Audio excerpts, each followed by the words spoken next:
in addition, it's always difficult to be the third speaker when some people already have covered many of the points. But for me personally, I am indebted to the committee and the organisation of the association, and I pay tribute to John Jenkins and to Tommy for all the work they do behind the scenes to ensure that events like this today are relatively seamless. Putting this together is not easy, and trying to coordinate and manage the situation is at times challenging and quite trying, but I pay tribute to all the work you do tirelessly day after day to ensure that this organisation and this association are very much in the lives of young people and people across Scotland.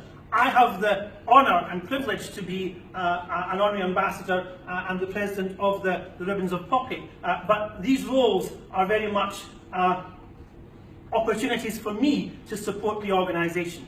But what we do on a day-to-day basis is so important for the youth of our nation, and to remember what we already have heard this afternoon about the dedication, the commitment and enthusiasm that individuals across the country are putting behind this campaign to ensure that our young generations understand exactly what happened.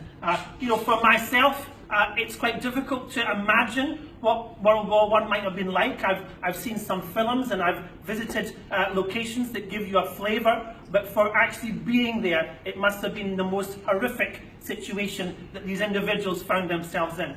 And wars are never good at any stage, but that war was a devastating war to so many communities, to so many families, and generations were lost because of that. And we must ensure that we never, ever again have anything like that happen in our lifetime. So I think that's very important, and to have the young here today so they can understand and they can participate is vitally important.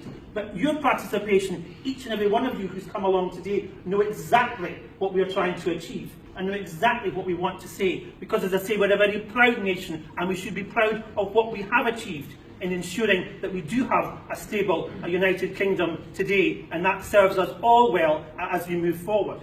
But it's vitally important that we acknowledge the work that's taken place, because as I say, without that work, without these individuals and without the opportunity of going into schools and educating and giving people the chance to understand, it could be lost.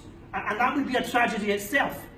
If we did not have, for the future, people who understood what individuals gave so that they could have the liberty that they enjoy today. So for me, as I say, it's a privilege and a pleasure to be part of this organisation. I wholeheartedly support everything it does, because I fundamentally believe that it's hitting the note exactly where we should be. It's exactly what we should be trying to achieve, to ensure that we have that respect, that we have that understanding, and we must celebrate, and we also must pay tribute to individuals who have given of their time and their talents, and individuals who gave of their lives to ensure that we have the liberties that we have today. So for me, as I say, it's an honour to be here, and I know we've got another event this evening as well at the castle, and that will be probably the icing on the cake. And to try and organise 3 things in one day is a real challenge, but so far, so good. And as I said, I look forward to seeing many of you and speaking with you as we progress. But as I say, enjoy today, but always remember why we're here. And